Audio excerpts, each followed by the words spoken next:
Slad of Denmark stepping out of that DD2 machine. It looks as if he won't be starting from the pit lane or anywhere, or at least if he does, he'll be a long way behind. He qualified on the second row, and that's so unlucky. His father, Hans Ladforged, been involved in karting many years, and this is very bad luck for Dennis Ladforged. So, can anybody split the South Africans? Can anybody get in front of both of the South Africans? Wesley Orr on pole, Arnold Neveling alongside him on the front row. And we're racing now, and Wesley Orr, Arnold Neveling is passed on the inside, I think, by Toms Bobrovskis. Toms Bobrovskis getting past, so Wesley Orr 1, Toms Bobrovskis 2, and in fact Arnold Neveling's pushed wide and eventually in fourth position now. So the South African starter on the front row is back to fourth. But that familiar sight of Wesley Orr in the red and white overalls going down the back straight, already a 10-length lead. Wesley Orr won his first world title at Lanzarote in the Canary Isles, and then his next one at Langkawi, Malaysia. Arnold Neveling in fourth place, having gone back from the front row into a little bit of a bumpy passage and running forward. Well, Wesley Orr has had some torrid moments this morning, but he's got just what he wants at the moment, a nice clear cushion. Coming to the penultimate bend, Arnold Neveling goes third. Arnold Neveling goes through into third place, and so the fight back for the other South African starts. But at the end of lap 1 of 15 of the DD2 final, Wesley Orr leads. 6.28 is Toms Bobrovskis second, and it was Arnold Neveling going past Ben George for third place. So Arnold Neveling repairs some of the damage from the slow start. Excellent départ de Wesley Orr 615 et qui est en position de leader avec déjà actuellement 1 seconde et 5 dixièmes. Derrière un quator de poursuivants mené par Bobrovskis qui est en seconde position devant Arnold Neveling, le 625 en troisième position. La quatrième position sans changement, elle est toujours occupée par Ben George et Landoran Alvaro Guerrero, le 621. Arnold Neveling goes second. Arnold Neveling up into second place. Continuez. Wesley Orr donc au cœur du circuit pour la seconde fois, 15 tours à effectuer dans cette finale avec le beau retour d'Arnold Neveling, le 625 en seconde position. Il a mis de l'avance maintenant sur Bobrovski et également sur Ben George qui sont respectivement 3e et 4e.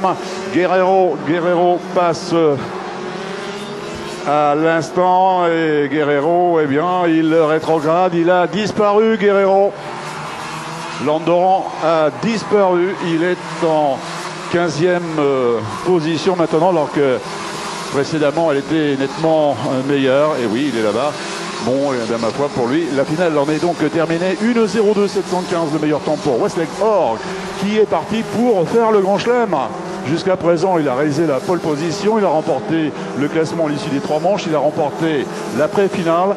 Et bien là, il est fort bien parti pour aller chercher le résultat final dans cette dernière ligne droite que nous vivons ensemble en ce qui concerne donc cette finale DD2.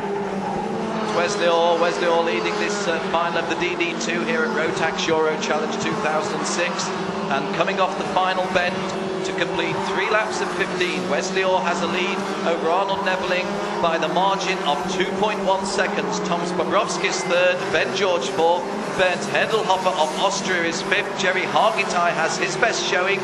Hungarian driver who won an Asia-Pacific race at Langkawi, Malaysia last year is running 6th in front of Manolis Samariadakis. Bert Narta's doing a lot better. The Belgian driver on the podium last year is 8th at the moment. Miltos Kirkos going better in 9th position, and Rui Vieira completes the top 10.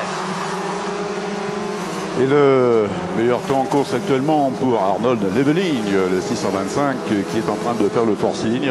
Il a réalisé le meilleur tour en 1 minute 2 secondes 525 millième. Il est un peu plus de 2 secondes du leader Wesley Orr, le 615. Et ma foi, l'écart doit être sensiblement le même, encore peut-être un peu moins d'ailleurs, parce que Neveling est en train de faire le forcing derrière. On essaie de limiter la casse du côté de Tom Bobrovskis, le 626 en 3e position, quart derrière. Ben George, le 621, est en train de revenir très fort sur ce pilote. Bagarre pour la 3e place dans quelques instants. alors que la jonction est pratiquement effectuée entre ces deux pilotes. Well, Ben George and Toms Bobrovskis having a good dice for third place. Toms Bobrovskis in the red racing overalls has got the advantage over Ben George at the moment, but Ben George fighting back. He's had an up and down race meeting because he's had some misfortune with the stewards, but he's also had some considerable skill out there on the circuit.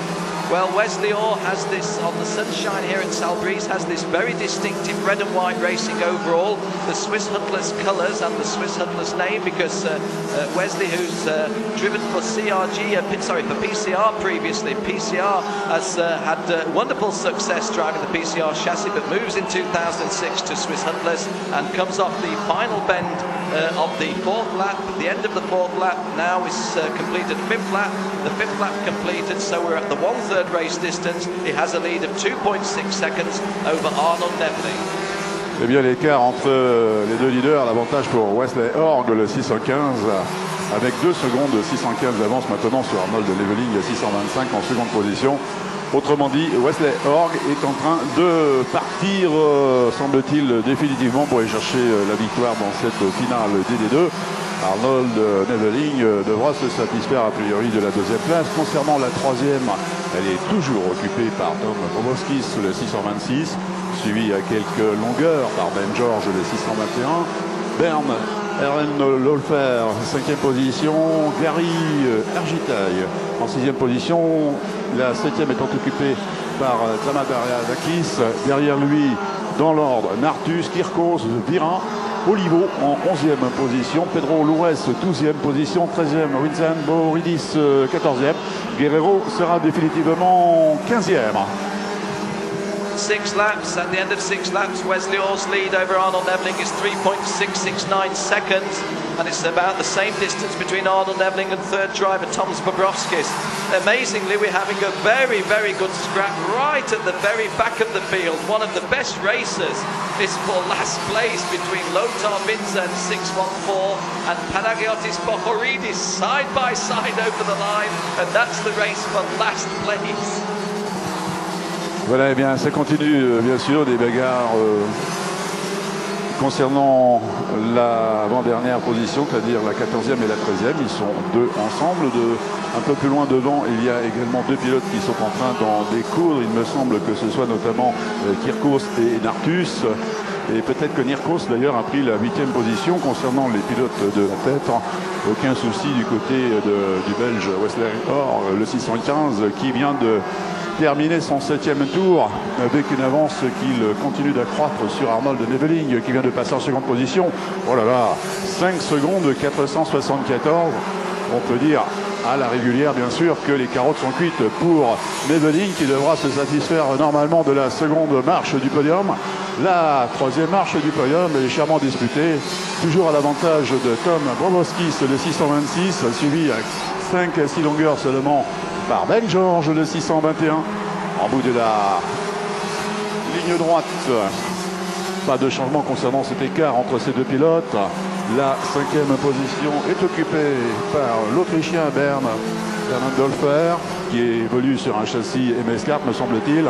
Derrière lui, Ergitaille, le 616 en 6e position, 7e Zamariadakis, 8e Kirkos, Nartus en 9e position, top 10 terminé par Vira, le 622. Of the drivers I don't identify pulled off the circuit on the far side, maybe 622. If it is 602 would be Bernd Hörndelhofer, who did so well last year, and in fact Bernd Hörndelhofer was running 5th. Let's have a look as we go over the screen.